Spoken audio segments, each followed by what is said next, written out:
साल 2041 यानी फ्यूचर की दुनिया जिसमें क्राइम बहुत ही ज्यादा बढ़ चुका है और वजह है इंसानों के दरमियान बढ़ते हुए डिफरेंसेस। किसी के पास खाने को कुछ नहीं तो कुछ लोग एडवांस हाई टेक लाइफ गुजार रहे हैं। इन डिफरेंसेस को खत्म करने के लिए कुछ रेबल्स, बुरे लोग अमीर लोगों को जो है भी बेकसूर है भी उन्हें जान से मारने लगे। हद से ज्यादा बढ़ती हुई बेकसूर लोगों की मौत को देखते हुए यूएस की गवर्नमेंट ने अननेचुरल डेथ यानी किसी के हाथों मरने वाले लोगों के लिए रिस्टोर नामी टेक्नोलॉजी का यूज आम कर दिया, जिसकी मदद से मरे हुए बेकसूर लोगों को जिंदा किया जा सकता है। लेकिन यहाँ पर भी एक प्रॉब्लम है, क्योंकि मर के जिंदा होने वाले लोगों की मेमोरीज को रिस्टोर करना मुश्किल है, तो इसीलिए आज सब लोग एक खास डिवाइस पहनते हैं जिसकी वजह से इंसान की सारी मेमोरी उस डिवाइस के अंदर सेव हो जाती है। और इस डिवाइस को हर 48 घंटे के बाद एक्टिवेट करना जरूरी है। फिर सीन कट होता है और हम एमा नामी एक पुलिस ऑफिसर को देखते हैं। वो एक बिल्डिंग के बाहर खड़ी हुई बिल्डिंग को स्कैन कर रही थी, क्योंकि उसे यकीन था कि अंदर कोई है। अंदर जो कोई भी था उसने एक रूम की वॉल्स को कवर किया हुआ था, जिसकी वजह से एमा के सारे स्कैनर्स ब्लॉक हो रहे थे। है ना, इन ब्लॉक हुए स्कैनर्स के बारे में पुलिस स्टेशन में बताते हैं, तो उसे जवाब मिलता है कि इस बारे में पुलिस वालों को पहले कुछ नहीं पता था। इन्हीं बातों के दौरान अचानक एमा को गन चलने की आवाज सुनाई थी, जिसका साफ मतलब था कि बिल्डिंग के अंदर किसी क्रिमिनल ने किसी इंसान को मार डाला है। उस इंसान की जान बचाने के लिए वो फौरन बिल्डिंग के अंदर भाग जाती है। हालांकि उसकी टीम उसे वार्न भी कर रही थी कि अंदर नहीं जाओ एमा, लेकिन एमा किसी की भी सुने बगैर एक रूम के अंदर एंटर हो जाती है। ये वही रूम था जिसके स्कैनर्स को एक शीट से ब्लॉक किया गया था, और रेबल यानी वो जिसने इन सबको मारा था वो यहाँ से भागने की कोशिश में था। एमा और रेबल दोनों ही जानती थी कि बाहर की तरफ से भागने का कोई रास्ता नहीं, ये इंसान अपने आप को मार देगा। मरने से पहले एमा से सवाल करती है कि तुम्हारा रिस्टोर पॉइंट कहाँ है, तो वो बताता है कि उसने किसी डिवाइस में अपनी मेमोरी स्टोर नहीं की। ये कहते ही उसने फ्लोर से जंप कर दी और वो मर गया, और एमा पीछे से उसकी लाश देखते रह गई। फिर अगले सीन में वो अपने घर आ गई। वो पियानो बजा रही थी, तभी उसके हस्बैंड ने आकर उसे बताया कि उसने पूरा कॉन्सर्ट पहले ही रिकॉर्ड कर लिया है। एमा अभी उससे बातें ही कर रही थी कि तब से वो आदमी गायब हो जाता है, और ऐसे हमें मालूम होता है कि वो एमा का हस्बैंड सिर्फ एक होलोग्राम था। असल में एमा के हस्बैंड की काफी टाइम पहले मौत हो चुकी थी, और उसे अब जब भी अपने हस्बैंड की याद आती तो वो ये होलोग्राम चला लेती थी। अब उसे काम पे जाना था, इसलिए वो अपने कान में रिस्टोर डिवाइस लगाती है और निकल जाती है। इस डिवाइस पे उसकी मेमोरीज रिकॉर्ड हो रही थी। एमा जब काम पर जा रही थी तो वीडियो में चलने वाली न्यूज से उसे पता चला कि अब जितने भी लोगों का मर्डर हो रहा है उन सबके पीछे रिवर ऑफ लाइफ नामी एक गैंग का हाथ है, जो आर्टिफिशियली इंसानों को जिंदा करने के खिलाफ है, यानी रिस्टोर पॉइंट के। वो अब अपने ऑफिस पहुंचते हैं, जहां उसे अपने बॉस से बहुत डांट पड़ी, क्योंकि उसने टीम के ऑर्डर्स फॉलो नहीं किए थे, जिसकी वजह से एक बड़ा क्रिमिनल उनके हाथ से निकल गया था। एमा जब भाभी कहती है अगर मैं आप लोगों की बात मान भी लेती तब भी कोई फायदा ना होता, क्योंकि उस आदमी ने मरने से पहले उन सब मरने वाले लोगों की रिस्टोरेशन डिवाइस के साथ साथ अपनी रिस्टोरेशन डिवाइस को भी पहले ही तबाह कर दिया था। ऐसे अगर वो पकड़ा भी जाता तो मरने वाले लोगों की मेमोरीज वापस ना लाई जाती। लेकिन इस टाइम उसके बॉस का ख्याल था कि एमा उनसे झूठ बोल रही है। उसने उस आदमी को जानबूझकर इसलिए छोड़ा ताकि पूरा का पूरा केस उसके हैंड ओवर कर दिया जाए, और ऐसे वो रिवर ऑफ लाइफ को खुद ढूंढ कर उन्हें मजा चखाए, क्योंकि इसके पीछे उसकी पर्सनल रीजन भी थी। वो अपनी हस्बैंड की मौत का बदला भी रिवर ऑफ लाइफ गैंग से लेना चाहती थी, जिन्होंने उसके हस्बैंड को मारा था। इसी वजह से वो एमा को इस केस से हटाकर एक नया केस दे देते हैं। ये भी एक कपल के मर्डर का केस था। एमा उस कपल को देखकर शॉक रह गई, क्योंकि उसमें से जो आदमी था वो इनकी रिस्टोरेशन डिवाइस का इन्वेंटर था, यानी जिसने इंसानों की मेमोरी को स्टोर करने के लिए वो डिवाइस बनाई थी। उसे और उसकी वाइफ को कौन मार सकता था? वो यहाँ इन्वेस्टिगेशन शुरू करती है, और इसी मर्डर केस की जगह पर उसे एक नेकलेस मिल रहा है, जिसे वो उठा लेती है। इसके बाद जब उसने डेड बॉडीज की इंस्पेक्शन की तो उसे महसूस हुआ कि आदमी के बॉडी के कट्स बहुत अजीब थे। हो सकता था कि उसे उसकी वाइफ ने ही मारा हो, शायद वो उससे नफरत करती हो। इससे भी ज्यादा शॉकिंग बात ये थी कि जिसने खुद रिस्टोरेशन डिवाइस बनाई थी उसके रिस्टोरेशन डिवाइस में खुद ज्यादा डाटा नहीं था। बाकी की इंफॉर्मेशन लेने के लिए एमा चाहती है रिस्टोरेशन पॉइंट, जहां इंसानों को जिंदा करके उनकी मेमोरीज को उन्हें वापस दिया जाता था। यहाँ का सीईओ एमा से कहता है कि हमारा डिपार्टमेंट आपकी इस केस में हर तरह से मदद करेगा। ये कहने के बाद वो एमा को अपनी असिस्टेंट के साथ भेज देता है, जो एमा को इस पूरे इंस्टीट्यूट का विजिट करवाती है। एमा यहाँ ये भी देखती है कि कैसे उनकी टीम एक मरे हुए बच्चे को जिंदा करने में कामयाब हुई थी, जबकि यहाँ एक ऐसे पेरेंट भी थे जो बहुत ज्यादा रो रहे थे। असिस्टेंट इनके बारे में बताती है कि इनकी बेटी बार बार अपनी मेमोरी स्टोर नहीं करती थी, इसी वजह से उनकी बेटे को जिंदा करना इनके लिए मुश्किल रहा। खैर एमा अब असिस्टेंट से सवाल करती है, देखो ये सारा का सारा प्रोग्राम उन्होंने ही बनाया, फिर ऐसा कैसे हो सकता है कि उन्हीं का रिस्टोरेशन डेटा ही ना हो। जवाब में असिस्टेंट कहती है, हाँ उनका भी डेटा था, लेकिन फिर हमारे इस सिस्टम को किसी ने हैक कर लिया और उनका डाटा डिलीट हो गया। सिर्फ उन्हीं का नहीं, उनके साथ बहुत से और लोगों का भी, यहाँ तक कि मेरा भी। इसीलिए मैं अब मरने से डरती हूँ। रही बात डेविड की वाइफ की, तो उसे इस टेक्नोलॉजी में कोई इंटरेस्ट नहीं था, इसीलिए पिछले कई माह से उसने अपना डाटा स्टोर किया ही नहीं था। ये सब बताने के बाद वो एमा से रिक्वेस्ट करती है कि ये हमारे इंस्टीट्यूट की सीक्रेट है, प्लीज आप इन्हें बाहर ना बताइएगा। जिसके बाद वो उसे डाटा रूम में छोड़कर खुद चली जाती है। डाटा को चेक करते हुए एमा को विक्टर नामी एक आदमी के बारे में पता चलता है, जिसका डेविड और उसकी फैमिली से कोई लिंक था। सिर्फ यही नहीं, उसका रिवर ऑफ लाइफ नामी गैंग के साथ भी लिंक था, लेकिन पुलिस ने फिर उसे छोड़ दिया था क्योंकि उनके पास कुछ खास सबूत नहीं थे। हो सकता था कि इस केस में वो इन्वॉल्व हो। एमा उसका सारा डाटा लेकर घर आ जाती है और थोड़ा और सर्च करने पे उसे पता चलता है कि मर्डर साइट से जो उसे नेकलेस मिला था वो भी इस विक्टर नामी आदमी का ही था। ये एक ठोस सबूत था। इस चीज की खबर वो अपने पुलिस स्टेशन देती है और खुद यहाँ से निकल जाती है विक्टर को पकड़ने के लिए। अभी वो पार्किंग लॉट में ये पहुंची थी तो ये देखकर वो हैरान हो गई, यहाँ पहले से ही कोई उसका इंतजार कर रहा था। ये और कोई नहीं था बल्कि था साइंटिस्ट डेविड, जिसका मर्डर केस वो सॉल्व कर रही थी। असल में डेविड को किसी ने रिस्टोर कर लिया था, यानी दोबारा से जिंदा कर लिया था। इस चीज की खबर एमा को नहीं हुई थी, इसीलिए एमा शॉक थी। वो उसे पुलिस स्टेशन ले जाने की बात करती है ताकि वो उसका बयान रिकॉर्ड कर सके। तो जवाब में डेविड कहता है, नहीं मैं पुलिस के चक्रों में नहीं पड़ना चाहता, मुझे बस तुम्हारी हेल्प चाहिए एमा, मुझे अपने घर से कुछ बहुत जरूरी चाहिए। एमा कहती है, तुम मेरे ही पास क्यों आए मदद के लिए? तब जवाब में डेविड कहता है, क्योंकि तुम एतबार की काबिल हो। तुम्हारा डिपार्टमेंट मेरे मर्डर का केस सॉल्व करना ही नहीं चाहता, क्योंकि इससे उनके प्राइवेटाइजेशन का प्लान रिस्क पे पड़ सकता है। जिस प्लान के तहत सभी अमीर लोग तो बहुत अच्छी जिंदगी गुजारा करते थे, लेकिन गरीब लोगों को ऐसी जिंदगी से बहुत दूर रखा जाता था। एमा इस प्लान का पार्ट नहीं थी। यही वजह थी कि एमा को डेविड के रिस्टोर होने वाली बात नहीं मालूम थी। हालांकि ये काम उसके अपने डिपार्टमेंट ने किया था। एमा अब उसकी मदद को तैयार हो जाती है। ये लोग जब रास्ते में थे तब डेविड एमा को बताता है कि मेरी तकरीबन मेमोरी मिट चुकी है, मेरे पास सिर्फ पिछले 6 माह का डाटा है, और अगर उसे अपनी पुरानी से पुरानी मेमोरीज रिस्टोर करनी है तो इसमें उसकी जान को भी रिस्क हो जाएगा, यानी ऐसे में जल्दी मर जाने का खतरा है उसे। खैर अब एमा विक्टर के घर पहुंचते हैं, जिसके ऊपर उसका शक था कि विक्टर नामी आदमी ने ही डेविड और उसकी वाइफ का मर्डर किया है। घर के अंदर जाने से पहले वो डेविड को अपनी कार में ही लॉक कर देती है। इससे पहले कि अंदर जाकर एमा कुछ करती, कार में बैठे डेविड को एक मैसेज मिलता है जिसमें पुलिस ऑफिसर्स एमा को कह रही थी, घर के अंदर मत जाना, वहाँ एक किलर है। एमा का अकेले जाना एमा की जान को खतरे में डाल सकता है। एमा को बचाने के लिए डेविड बाहर निकलना चाहता था, जिसके लिए वो कार की इमरजेंसी लॉक्स ढूंढकर उसे खोल देता है और खुद भी विक्टर के घर के अंदर चला जाता है, जहाँ छुपकर उसने देखा कि एमा विक्टर पर गन पॉइंट किए हुई थी, जिसके चलते विक्टर ने फौरन भी सरेंडर कर दिया था। इस टाइम विक्टर के हाथ में एक अजीब सी डिवाइस भी थी।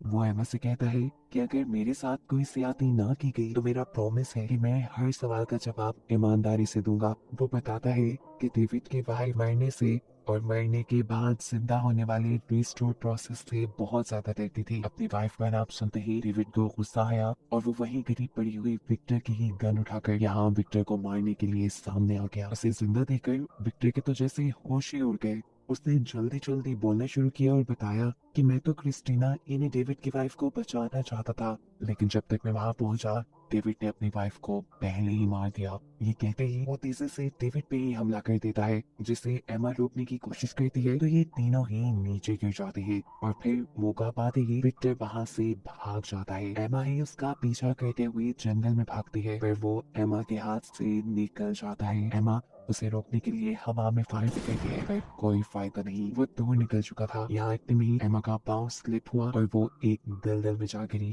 इससे पहले कि वो धंस के मर जाती, यहाँ डेविड उसे बचाने आया। विक्टर के घर के बाहर पूरी पुलिस फोर्स आई हुई थी, जो डेविड को भी पकड़ लेती। डेविड यहाँ एमा को बचाने के बाद उससे कहता है, मेरा प्रॉमिस है पुलिस के जाने के बाद मैं तुम्हें इसी सड़क के पीछे मिलूंगा। ये कहकर वहाँ से भाग गया। यहाँ जो दूसरा पुलिस ऑफिसर इस साइड पे आया था, उसने एमा की कार के दोनों दरवाजे खुले देखे तो उसे ये सब अजीब लगा। इन्वेस्टिगेशन करने के लिए इससे पहले कि वो आगे बढ़ता, यहाँ सही सलामत हालत में एमा उसके सामने आ जाती है और हर चीज ओके का सिग्नल देकर पुलिस वालों को यहाँ से भेज देती है। इसके बाद वो वादे के मुताबिक दोबारा डेविड से मिले। इस टाइम डेविड के हाथ में वही डिवाइस थी जिसे हमने विक्टर के हाथ में भी देखा था। इस डिवाइस के बारे में डेविड बताता है कि ये मेरी ही डिवाइस है जिसे विक्टर ने पहले चुरा लिया था। ये डिवाइस हमारे प्रोग्राम की एक्सेस की है और इसकी 3 डुप्लीकेट्स हमने बनाई थी। एक हमेशा मेरे पास रहती थी, दूसरी रिस्टोर पॉइंट के सीईओ के पास और तीसरी हमेशा लॉकर में रखी जाती थी। इन तीनों ही की के जरिए बहुत ही आसानी से रिस्टोर पॉइंट के प्रोग्राम को एक्सेस किया जा सकता है और मेरी ही की के जरिए विक्टर ने इस प्रोग्राम को एक्सेस किया और फिर उसमें वायरस डाल दिया, जिसके चलते बहुत सारे लोगों के बैकअप फ्रीज हो गए। डेविड की ये सारी बात सुनने के बाद एमा से कहती है कि आपकी वाइफ विक्टर से बहुत लंबे अरसे से कांटेक्ट में थी। अगर विक्टर रेबल्स के साथ मिला हुआ था तो ये भी हो सकता है कि आपकी वाइफ भी रेबल के साथ मिली हुई हो, क्योंकि पिछले कई महीनों से उन्होंने अपना डाटा भी स्टोर नहीं किया था। डेविड कहता है हो भी सकता है, हमें इस सब के बारे में क्लूज लेने के लिए अपने घर जाना चाहिए। एमा डेविड को डेविड के घर तो ले जाती है, लेकिन यहाँ आकर बताती है कि मेरी कार के पीछे 15 मिनट में ही दूसरी पुलिस फोर्स भी आ जाएगी। हमें जो भी करना होगा सिर्फ इन्हीं 15 मिनट में करना होगा। घर की तलाशी लेने पे एमा को एक पिक्चर मिलती है जिसे एमा अपने पास रख लेती है, जबकि डेविड अपने घर के सिस्टम से चेक करता है कि रिस्टोर पॉइंट का जो प्रोग्राम है वो बहुत ही ज्यादा डैमेज हो गया है। कई लोगों की मेमोरीज वहाँ से डिलीट होती जा रही है, जिसका मतलब है कि आने वाले वक्त में कई लोगों की जिंदगी बचाना उन लोगों के लिए मुश्किल हो जाएगा। यहीं रखे हुए एक बॉक्स में से डेविड को भी कुछ इंजेक्शंस, कुछ वीडियोस और अपनी वाइफ की बैकअप डिवाइस मिलती है, जिसके अंदर से उसकी वाइफ ने अपना सारा बैकअप पहले से ही डिलीट कर दिया था। इसके बाद वो अपनी एक सेफ खोलना चाहता था, जिसके लिए वो एक पेंटिंग को टच करता है तो वो एकदम से कंप्यूटर स्क्रीन में बदल जाती है। लेकिन एक बुरी बात ये थी कि अब उसे अपने लॉकर का पासवर्ड याद नहीं रहा था। इतने में ही बाहर से पुलिस वैन्स की आवाजें आती हैं, जिसे सुनते ही एमा और डेविड दोनों ही पीछे रास्ते से बाहर निकल जाते हैं। वो डेविड को अपने घर ले जाती है, जहाँ जाकर डेविड अपने आप को कुछ इंजेक्शंस लगाता है और एमा को बताता है कि मेरा मेमोरी वापस करने वाला जो प्रोग्राम है उससे जो साइड इफेक्ट्स होंगे, ये इंजेक्शन उन साइड इफेक्ट्स को रोकने के लिए है। यहीं पर एमा डेविड को उसकी वाइफ की एक पिक्चर देती है जिसमें वो विक्टर के साथ थी और एमा यहाँ से बताती है कि हो सकता है तुम्हारी वाइफ का इसके साथ अफेयर भी हो, जबकि वो तो खुद अपनी वाइफ की वीडियो देखकर दुखी था। वो उसे बहुत ज्यादा मिस कर रहा था, साफ मतलब था कि वो उसे बहुत प्यार करता था। खैर एमा अब अपने पुलिस स्टेशन जाती है और सबको प्रोग्राम में आए हुए वायरस के बारे में बताती है और यहाँ उसे शॉकिंग न्यूज ये पता चली कि उसके डिपार्टमेंट को इस वायरस के बारे में पहले से ही पता था। उनकी कंपनी का, उनके इंस्टीट्यूट का जो सीईओ था उसी ने डेविड को जिंदा भी किया था, वो सीक्रेटली, क्योंकि डेविड उसका पुराना दोस्त था। लेकिन यहाँ एमा के दूसरे साथी को सीईओ पे यकीन नहीं होता। उसे लग रहा था कि सीईओ ने डेविड को इसलिए दोबारा जिंदा किया ताकि वो अपना प्रोग्राम दोबारा उससे ठीक करवा सके। एमा उनसे कहती है कि हमें लोगों को बता देना चाहिए कि उनकी मेमोरीज लॉस्ट हो गई है, जिसके जवाब में उसका साथी ऐसा करने से मना कर देता है, साथ ही साथ सीईओ भी। और ये सुनकर एमा उन दोनों पे ही गुस्सा होती है, ये कहते हुए आप लोग अपना प्राइवेटाइजेशन का प्लान सक्सेसफुल करने के लिए बहुत से लोगों की जान खतरे में डाल रहे हैं। ये कहते ही वो उठकर वापस अपने घर आ गई, जहाँ आते ही उसने देखा कि डेविड बेहोश था। उसने यहाँ डेविड के इमरजेंसी इंजेक्शन उसे लगाए। इतने में ही उसके घर आ गया उसका साथी इंस्पेक्टर। वो यहाँ से डेविड को ही लेने आया था और ऐसे हमें मालूम हुआ कि वो सीईओ के साथ मिला हुआ है। उसे देखते ही एमा डेविड को छुपने के लिए कह देती है और इंस्पेक्टर जब आकर उससे डेविड के बारे में पूछता है तो एमा कहती है मैं तो नहीं जानती वो कहाँ है। फिर वो इंस्पेक्टर डेविड की वाइफ के बारे में बुरी बुरी बातें करना शुरू कर देता है। ये सुनते ही गुस्से में आग बकोला हुआ डेविड कपड़ से बाहर निकलकर उसके ऊपर हमला कर देता है, लेकिन पुलिस ऑफिसर उससे ज्यादा ताकतवर था। पुलिस ऑफिसर ने किसी तरह उसे अपने नीचे कर लिया और वो अब इस डेविड को मारने ही वाला था, लेकिन पीछे से एमा ने उसे बचाने की कोशिश की। ऐसे में उस आदमी ने डेविड को छोड़कर एमा को पकड़ लिया और अब वो एमा को मारने ही वाला था, लेकिन पीछे से डेविड ने उसके सर पे कुछ मारते हुए उसे जख्मी कर दिया, जिसके बाद एमा ने उसे शूट करते हुए मार डाला। एमा ने एक मर्डर कर दिया था और अब उसे यहाँ से भागना था। वो अपनी पार्किंग में जाती है और अपनी पुलिस कार को ऑटो ड्राइव पे लगा करवा देती है, क्योंकि उस कार के जरिए एमा की लोकेशन ट्रैक होती थी। खुद एमा दूसरी एक ऐसी कार में बैठी जिसमें किसी तरह का एआई सिस्टम नहीं था, जिस कार को ट्रैक नहीं किया जा सकता था, और वो डेविड को लेकर कहीं दूर निकल गई। उनका मिशन था कि वो किसी तरह जाकर विक्टर को पकड़ लें, क्योंकि विक्टर सभी लोगों के रिस्टोर पॉइंट को हैक करके डिलीट कर रहा था। ऐसे ही सब लोगों की जानों को खतरा था। विक्टर का पता चलाने के लिए ये एक ऐसी जगह पर जाते हैं जहाँ पर हर किसी की इंफॉर्मेशन इलीगली दी जाती थी। ऐसे एना विक्टर की पिक्चर देखकर उसकी लोकेशन का पता चलाती है और इन्हीं लोगों से एक ऐसा फोन लेती है जिसे ट्रैक ना किया जाता हो। ये लोग जब लोकेशन पे पहुंचे तो वहाँ उन्हें विक्टर की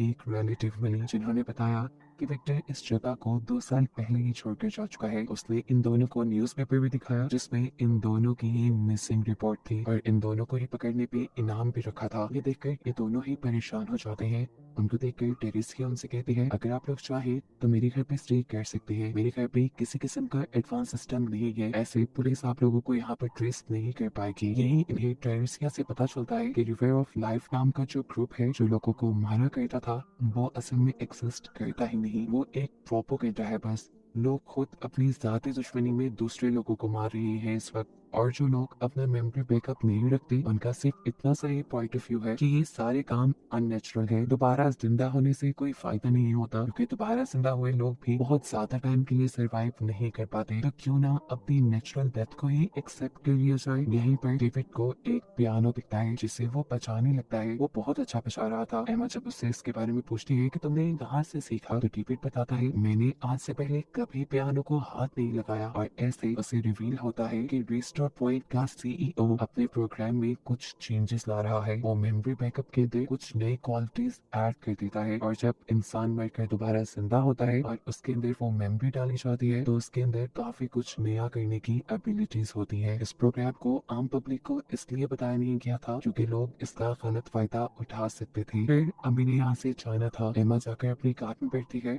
और अपना मेमोरी बैकअप ऑन करने लगते हैं ताकि उसकी मेमोरी स्टोर हो सके, लेकिन डेविड उसे ऐसा करने से मना कर देता है और कहता है कि अगर तुमने ये डिवाइस ऑन की तो पुलिस हमें ट्रैक करेगी। फिर अब इन्हें विक्टर को ढूंढने के लिए आगे बढ़ना था, लेकिन आगे जाने से पहले ही एमा को एक ख्याल आता है। उसे याद आता है कि जो उसने विक्टर की पिक्चर स्कैन करवाई थी वो डेविड की वाइफ के साथ थी, और वो पिक्चर कुछ दिन पहले की ही थी। साफ मतलब था कि टेरेसिया ने झूठ बोला था कि विक्टर ने 2 साल पहले ये जगह छोड़ दी। विक्टर अभी भी यही हो सकता था। बिना वक्त जाया किए वो यहाँ से निकल कर टेरेसिया के पास जाती है और उस पर गन पॉइंट कर लेती है उससे सच्चाई जानने के लिए। टेरेसिया यहाँ कुछ नहीं बोलती और बस अपना टीवी ऑन कर देती है, जहां न्यूज में बताया जा रहा था कि सीईओ की असिस्टेंट परमानेंटली मारी गई क्योंकि उसका डाटा नहीं था। ये सुनकर एमा शॉक हो गई क्योंकि पब्लिक में ये न्यूज अब लीक होने लगी थी। वो यहाँ टेरेसिया के ऊपर से गन हटाती है और उसके पीछे बने हुए एक दरवाजे के अंदर चली जाती है, जबकि पीछे हमें दिखाया जाता है कि डेविड को बहुत ही जोर से खांसी हो रही थी और ये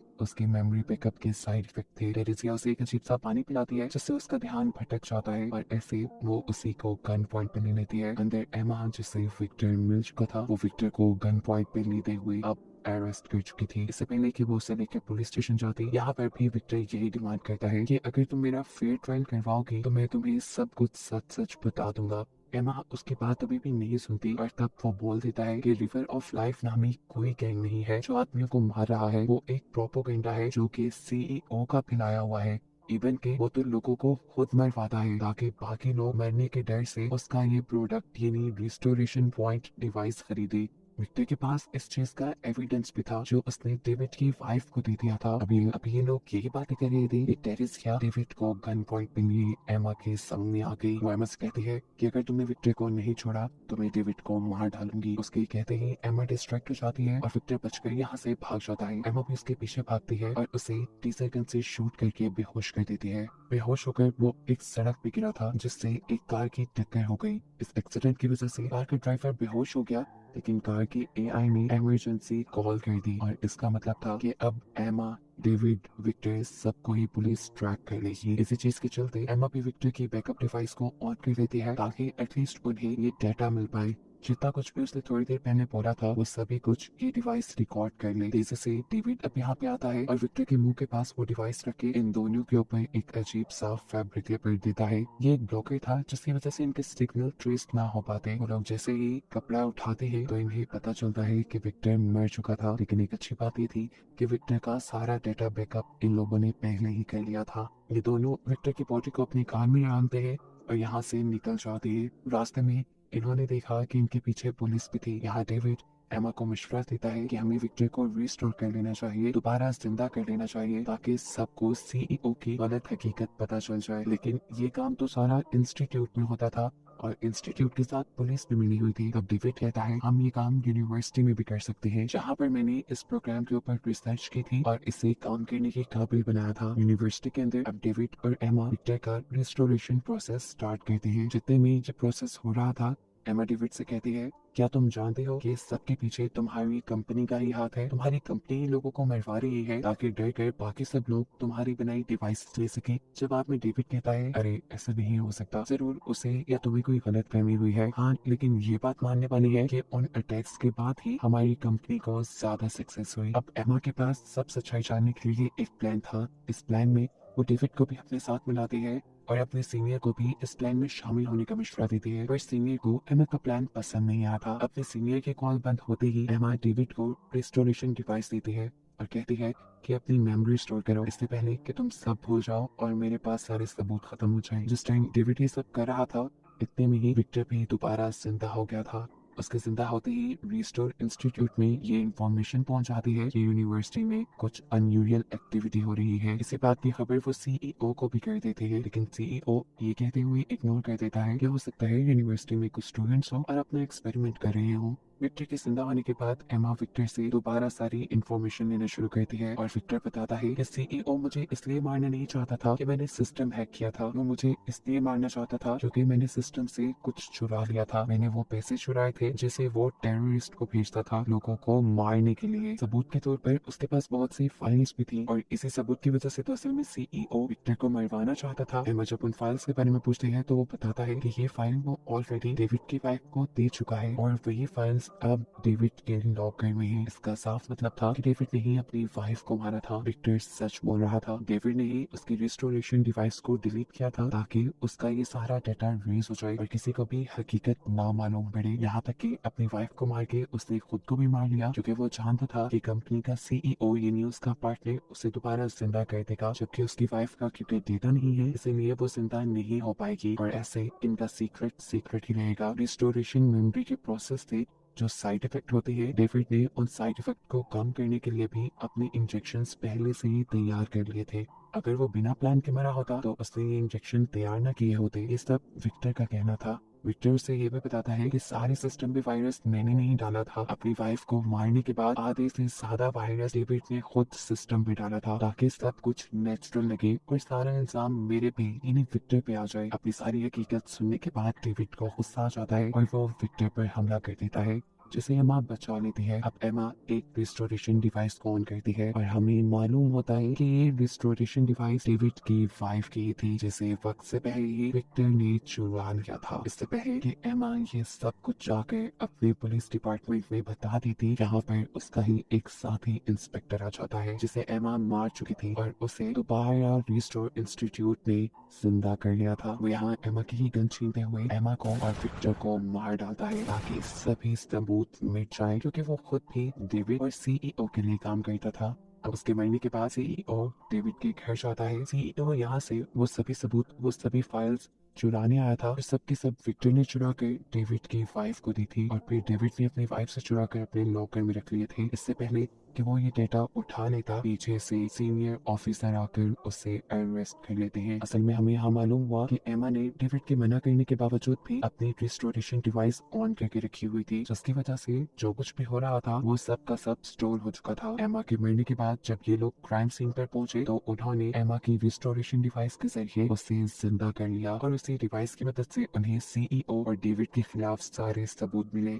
सीईओ को तो जेल हो गई थी लेकिन डेविड को जेल इसलिए नहीं हुई थी क्योंकि उसका सारा डाटा पहले से ही रेस हो चुका था और जो डाटा उसके पास था उसकी मदद से इन लोगों को कोई सबूत नहीं मिले थे कि डेविड ने खुद अपनी वाइफ को मारा है। खैर हमें दिखाया जाता है कि अब डेविड ने अपनी वाइफ का फ्यूनरल रखा था, जिस फ्यूनरल पर एमा उसे आकर उसकी वाइफ का सारा रिस्टोरेशन डाटा दे देती है ताकि वो उसे देखे और उसे एहसास हो कि उसने कैसे अपनी एक मासूम वाइफ की जान लेनी थी। फिर मूवी के आखिर में हमें बताया जाता है कि रिस्टोरेशन पॉइंट अभी भी चल रहा है, जिसे लीड करती है टेरेसिया, यानी विक्टर की कजन, जो कि अच्छाई के लिए ही काम कर रही थी। और यही सब बताते हुए ये मूवी यहाँ खत्म हो जाती है।